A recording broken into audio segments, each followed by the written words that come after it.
आप बात करते हैं ग्रेविमेट्रिक एनालिसिस की। Gravimetric analysis. ग्रेविमेट्रिक एनालिसिस का सबसे पहले हम प्रिंसिपल देखते हैं।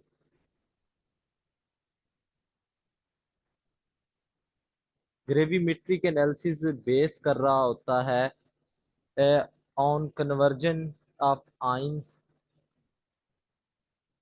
एलिमेंट्स और radicals into pure and stable form या stable compound after a precipitation reaction. कहने का मकसद क्या है कि आइंस एलिमेंट्स और रेडिकल्स कन्वर्ट होते हैं एक प्योर और स्टेबल फॉर्म में आफ्टर अ प्रेसिपिटेशन रिएक्शन। और उस कंपाउंड का आप क्या कर लेते हो, वेट मालूम कर लेते हो। इसको ग्रेविमेट्रिक एनालिसिस कहते हैं। मिसाल के तौर पर आपके पास है बेरियम क्लोराइड। ये आपका सैंपल है और आप चाहते हैं कि इसमें से बेरियम जो है उसका वेट हम मालूम कर लें। आपको ये गिवन है बेरियम क्लोराइड और आप चाहते हैं कि बेरियम के आइंस का जो वेट है वो मालूम कर लें। तो आप इसका रिएक्शन अगर करवा दें किसी प्रेसिपिटेटिंग एजेंट के साथ, लाइक सल्फ्यूरिक एसिड के साथ, इसका रिएक्शन आपने करवा दिया है। ये प्रेसिपिटेटिंग एजेंट है जी, सल्फ्यूरिक एसिड जो होता है। तो ये इसको कन्वर्ट कर देगा बैरियम सल्फेट में, जो कि पीपीटी बन चुके हैं। अब यहां से देखें तो बैरियम जो है वो बैरियम सल्फेट की फॉर्म में चला गया है, जो कि एक स्टेबल कंपाउंड है और पीपीटी है। और इसका वेट मालूम कर लोगे, इसको ड्राई कर लोगे, तो आपको आइडिया हो जाएगा जी कि बैरियम कितना बना है। ठीक है। ग्रेविमेट्रिक एनालिसिस की क्या है? सबसे पहले तो आप क्या करते हो कि एक सॉल्यूशन बनाते हो। ठीक है। एनालाइट का सॉल्यूशन बनाते हो। Solution of analyte. फिर आप इस सॉल्यूशन में कोई ना कोई प्रेसिपिटेटिंग एजेंट ऐड करते हो। एनालाइट के अंदर प्रेसिपिटेटिंग एजेंट आपने ऐड करना होता है। ठीक है। और प्रेसिपिटेटिंग एजेंट क्या काम करेगा? जो एनालाइट होता है उसके प्रेसिपिटेट बनवा देगा ये आपको। उसके प्रेसिपिटेट आपको मिल जाएंगे और फर्दर आगे फिर आप उनका जो एनालिसिस है वो आप कर लेते हैं। अब इसको ड्राई करते हैं, वेट करते हैं एक्यूरेटली, और आप आगे इसकी यील्ड वगैरह कैलकुलेट कर लेते हैं। अब हमारे पास है परसेंटेज ऑफ एनालाइट। आप किस फार्मूले से कैलकुलेट कर सकते हैं? तो वो उसके लिए मैं आपको फार्मूला बता देता हूँ। वेट ऑफ प्रेसिपिटेट के कितने प्रेसिपिटेट आपके बने हैं multiplied by gravimetric factor, GF. Gravimetric factor क्या होता है मैं बताता हूँ आपको। Divided by weight of sample. कि आपके सैंपल का कितना वेट था, लाइक जो आपने स्टार्ट में लिया था उसका वेट था 5 ग्राम, आपको मिला है 2.5 ग्राम। तो आप उसके अकॉर्डिंग फिर कैलकुलेशन कर लोगे। ठीक है। और मल्टीप्लाइड बाय 100 कर सकते हैं आप। ग्रेविमेट्रिक फैक्टर क्या होता है मैं इसको समझाता हूँ आपको। लाइक एटॉमिक मास है बेरियम सल्फेट का 233.42 ग्राम पर मोल। और इसमें बेरियम के जो आइंस हैं उनका जो मास होता है वो आपके पास होता है 137.3। अब जीएफ जो होता है ग्रेविमेट्रिक फैक्टर जो होता है, ये आप मालूम करते हो कि जिस आयन का आपने मालूम करना है वेट या एनालिसिस करवाना है, उसको आप ऊपर रखते हो और डिवाइड करते हो आप उसके कंपाउंड के ओवरऑल वेट से। ठीक हो गया। तो ओवरऑल वेट से कंपाउंड के आप डिवाइड कर देते हो, तो इससे जो निकल कर आता है वो आपके पास होता है ग्रेविमेट्रिक फैक्टर। ये एडजस्टमेंट करवाता है, कोई कैलकुलेशन में मिस्टेक आ रही हो तो इसलिए हम इसको ऐड मल्टीप्लाई करवा देते हैं ताकि वो सेट हो जाए। ठीक है, तो ये ग्रेविमेट्रिक फैक्टर इससे आप निकाल सकते हैं। इसके बाद हम बात करते हैं एडवांटेजेस ऑफ ग्रेविमेट्रिक एनालिसिस। तो इसके क्या एडवांटेजेस हो सकते हैं इससे? एक तो एक्यूरेटली और प्रिसाइजली रिजल्ट्स को आप डिटरमिन करवा सकते हो। फिर यहाँ पे जो फिल्ट्रेट होता है आपके पास, filtrate can be analyzed for completion of precipitation reaction, and error can be reduced to a great extent। यानी जो फिल्ट्रेट आपको मिलता है उसका आप को पता चल जाता है कि जी एंड पॉइंट आ चुका है, और इससे जो एरर के चांसेस होते हैं वो कम हो जाते हैं। इसके बाद डायरेक्ट मेजरमेंट जो होती है वो ग्रेविमेट्रिक एनालिसिस में आप कर रहे होते हो। कोई कैलिब्रेशन की जरूरत नहीं पड़ती कि पहले आप स्टैंडर्ड रिएक्शन लगाओ और बाद में आप इसको रन करवाओ। ऐसा कुछ भी नहीं होता, एब्सोल्यूट मेथड होता है।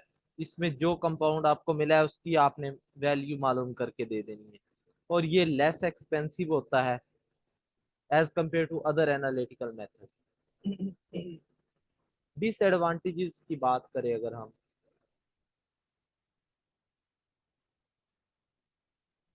ये जो यूजुअली एक ही एलिमेंट के एनालिसिस के लिए हो सकता है at a time, single element, इससे आप एनालाइज करवा सकते हो at a time. Group of element को एट अ टाइम ये एनालाइज नहीं कर सकता। ठीक है, जैसे कि मॉडर्न जो dynamic flash combustion coupled with gas chromatography ये टेक्निक है, इससे आप डिफरेंट कंबस्टन एनालिसिस करवा सकते हो मोर देन वन एलिमेंट के। तो इस तरह से ये ग्रेविमेट्रिक जो है ये सिर्फ सिंगल के लिए होता है एट अ टाइम, ये मोर देन वन के लिए वैलिड नहीं होता। अब हम बात करते हैं types of gravimetric analysis. Types कौन कौन सी हैं? तो there are four types basically. तो चार इसकी जो मेन टाइप्स हैं वो हम देखते हैं। तो पहली है आपके पास वोलाटाइजेशन ग्रेविमेट्री। वोलाटाइजेशन में क्या होता है कि it involves separating of components of our mixture by heating or chemically decomposing the sample. इसमें कुछ भी नहीं है, जस्ट आपने ये सैंपल है आपका, इसको दो तरीकों से आप काम कर सकते हो। या तो आप इसको हीट कर दो और जो जो कंपोनेंट है उसको सेपरेट कर लो और उनका वेट कर लो। ठीक है, एक तो ये काम हो सकता है। दूसरा, आप ये सैंपल है, कोई केमिकल रीएजेंट आपने डाल देना है जिससे क्या हो कि ये ब्रेक डाउन हो जाए। इसकी ब्रेक डाउन हो जाएगा तो फिर आप उनको सेपरेट कर लोगे और उनका वेट मेजर कर लोगे। तो ये काम इसमें से हो सकता है आपके पास वोलाटाइजेशन में। इसके बाद सेकंड है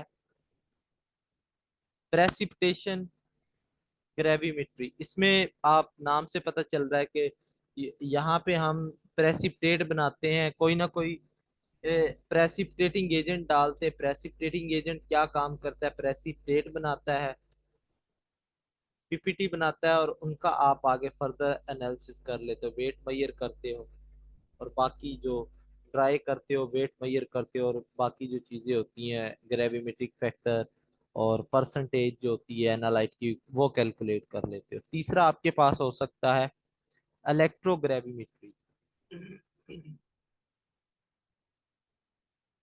इलेक्ट्रोग्रेविमेट्री क्या है? ये जो मेथड होता है बेसिकली, ये आपके पास it is a method use to separate and quantify ions of a substance usually a metal.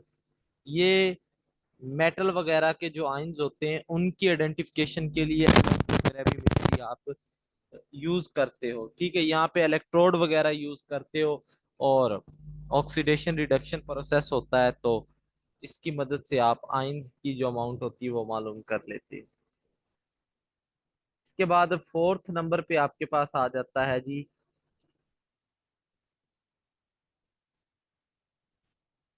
थर्मोग्रेविमेट्री। इसमें क्या, थर्मो का मतलब आपको पता है कि यहाँ पे टेम्परेचर देते हो आप। टेम्परेचर देने के बाद जो डिकम्पोजिशन है, थर्मल एनालिसिस होता है, फिजिकल।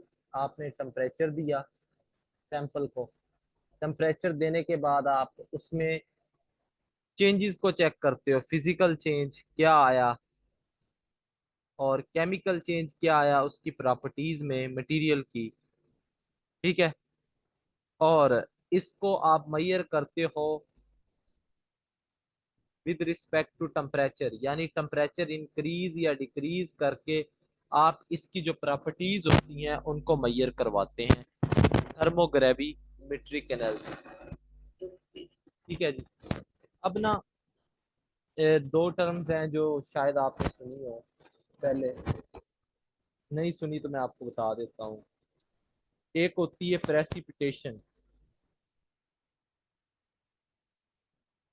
प्रेसिपिटेशन में क्या होता है कि आप एनालाइट लेते हो, एनालाइट सोल्यूशन ले लिया आपने और उसमें कोई प्रेसिपिटेटिंग एजेंट डाल दिया ड्रॉप वाइज, तो वो क्या करेगा, प्रेसिपिटेट बनवा देगा एनालाइट के। ठीक है, ये काम होता है प्रेसिपिटेशन में। अब एक होता है को प्रेसिपिटेशन। इसको देखते हैं हम क्या होता है। को प्रेसिपिटेशन बेसिकली एक टेक्निक है simultaneous precipitation of more than one compound, more than one compound और सब्सटेंस इन अ सॉल्यूशन। एक सॉल्यूशन में एक या एक से सॉरी मोर देन वन यानी एक से ज्यादा कंपाउंड का प्रेसिपिटेट बनने का जो अमल होता है उसको आप क्या बोलते हैं, को प्रेसिपिटेशन का नाम देते हैं आप। ठीक है, मोर देन वन जो कंपाउंड आपके पास प्रेसिपिटेट बनाते हैं उसको आप ये कहते हो। ये बेसिकली एक प्रॉब्लम होती है ग्रेविमेट्रिक एनालिसिस में, बिकॉज कुछ जो इम्प्योरिटीज होती हैं वो भी प्रेसिपिटेट बन जाती हैं और हमारे लिए प्रॉब्लम हो जाती है कि एनालाइट कौन सा है और प्रेसिपिटेट कौन सा है, इसको कैलकुलेट करना हमारे लिए एक डिफिकल्टी पैदा कर देता है। ठीक है, तो ये हमारे लिए एक प्रॉब्लम होती है, इसको हम ओवरकम कर सकते हैं बाय टू मेथड्स। ये जो को प्रेसिपिटेशन है इसको हम दो तरीकों से ओवरकम कर सकते हैं। नंबर वन तो आप डाइजेशन हीटिंग होती है बेसिकली। इसमें क्या होता है कि आप सॉल्यूशन को वार्म करते हो, तो वार्म करने के बाद so small precipitated will be dissolved and then it will be converted into larger crystal or larger particle of precipitate। इससे क्या होगा, जब आप सॉल्यूशन को वार्म करवाते हो तो जो छोटे छोटे प्रेसिपिटेट बन रहे होते हैं वो बेसिकली लार्ज प्रेसिपिटेट में कन्वर्ट हो जाते हैं। ठीक है, तो अवॉइड हो जाता है कि जो इम्प्योरिटीज होती हैं वो फिर छोटे प्रेसिपिटेट की फॉर्म में रह सकती हैं, जो लार्जर होती हैं वो आपको अलग से मिल जाती है। डाइजेशन में ये काम हो सकता है। ठीक है, दूसरा डिसॉल्विंग प्रेसिपिटेट एंड रीप्रेसिपिटेशन। आप पहले क्या काम करते हो कि प्रेसिपिटेट जो बने हैं उनको डिसॉल्व करते हो और फिर उनकी प्रेसिपिटेशन करवाते हो, और ये काम आप अगेन करवाते हो। इससे क्या होगा कि कंपाउंड जो होगा वो आपको प्योरली मिल जाएगा विदाउट इम्प्योरिटीज। ठीक है, जो इम्प्योरिटीज होंगी वो वाटर में डिसॉल्व हो जाएंगी, बार बार डिसॉल्व करने से और रिप्रेसिपिटेशन होने की वजह से जो आपकी इम्प्योरिटीज होंगी वो वाटर में डिजोल्व होती जाएंगी और जो प्योर कंपाउंड होगा वो आपको मिल जाएगा। तो ये मेनली दो प्रॉब्लम आ सकती हैं इसमें जो हमने देखी है। इसके बाद अगर हम बात करें मैकेनिज्म ऑफ कोप्रेसिपिटेशन, कि कोप्रेसिपिटेशन कितने तरीकों से या किस लिहाज से हो सकती है, वो मैकेनिज्म हम देखते हैं। तो नंबर वन आपके पास होती है इंक्लूजन। इंक्लूजन में क्या होता है basically, it is a crystallographic defect. ये क्रिस्टेलोग्राफिक डिफेक्ट होता है, इसमें क्या मुराद है कि आपके पास एक क्रिस्टल लेटिस होता है। लाइक मैं आपको अगर बताऊं, ये आपके पास एक स्ट्रक्चर है, यहाँ पे इसके ये क्रिस्टल पॉइंट्स बने हुए हैं या कोई एटम्स लगे हुए हैं यहाँ पर कॉर्नर स्पेस के। ठीक है, मैं कहता हूँ कि ये वाले जो, इसको एक को मैं ब्लैक कर देता हूँ, लेट के ये वाले ब्लैक जो हैं ये एक्स हैं और बाकी ये वाले जो हैं ये वाई है। ठीक है,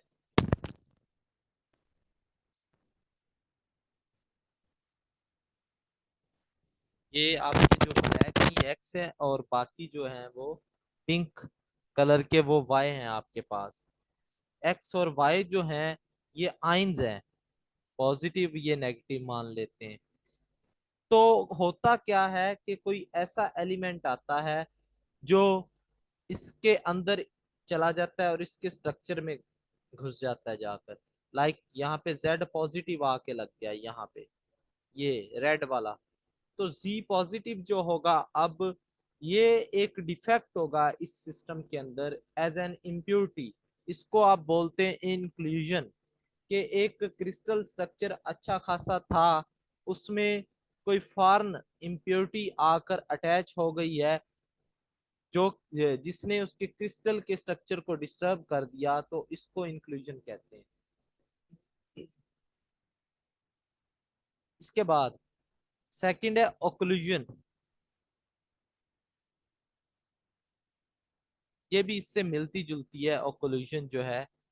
इसमें क्या होता है कि जब फॉरेन आइंस या अ, आप कह सकते हैं पार्टिकल्स एड्सॉर्ब हो जाएं, या आप इसे कह सकते हैं कि impurities gets physically entrapped inside the rapidly growing crystal। Like ये आपका एक क्रिस्टल बन रहा था,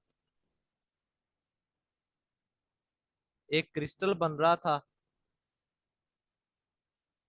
तो इसमें क्या होता है कि कोई फॉरेन पार्टिकल आता है, ये आ गया फॉरेन पार्टिकल, ये इसके अंदर जाकर इंट्रैप्ड हो जाए या ये एड्सॉर्ब हो जाए, एड्सॉर्ब हो जाए या इंट्रैप्ड हो जाए इसके अंदर जाकर, तो इसको अक्लूजन बोलते हैं। अब डिफरेंस क्या है इंक्लूजन और अक्लूजन में, तो मैं आपको बताता हूँ। Difference between occlusion and inclusion is that in occlusion, occlusion के अंदर बेसिकली फिजिकल इंटरप्शन होती है, फिजिकल अटैचमेंट होती है।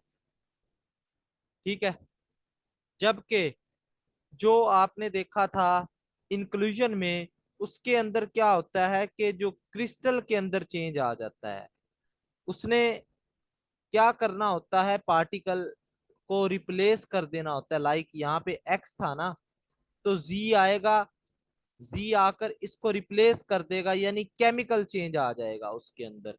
तो इंक्लूजन के अंदर केमिकल रिप्लेसमेंट होती है, जबकि ओक्लूजन के अंदर फिजिकल अटैचमेंट होती है जस्ट। ठीक है, इसके बाद थर्ड आपके पास आ जाता है मैकेनिकल इंट्रैपमेंट।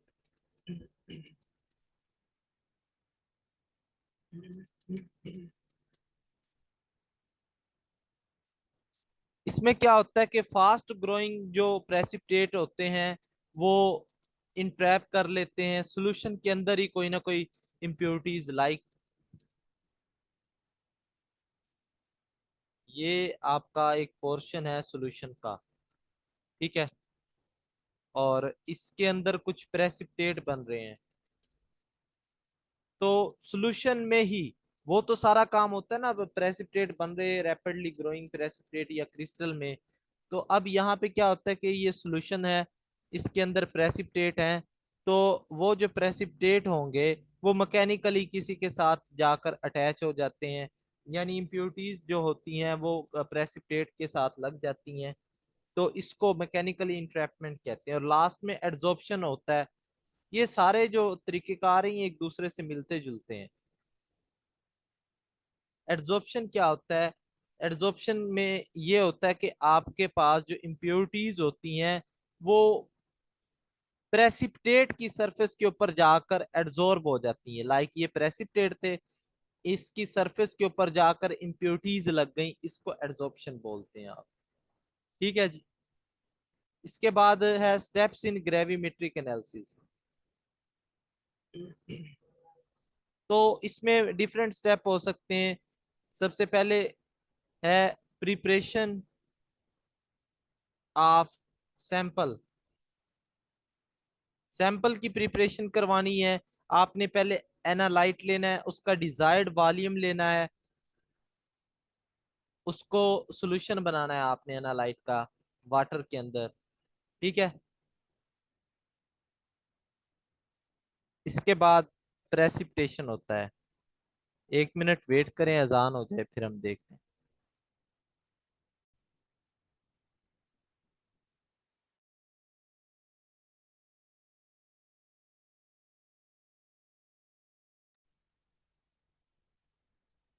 अगर कोई सवाल नहीं है तो फिर हम मीटिंग एंड कर देते हैं। कल इंशाल्लाह हम कम्प्लेक्सोमेट्रिक टाइट्रेशन को देखेंगे।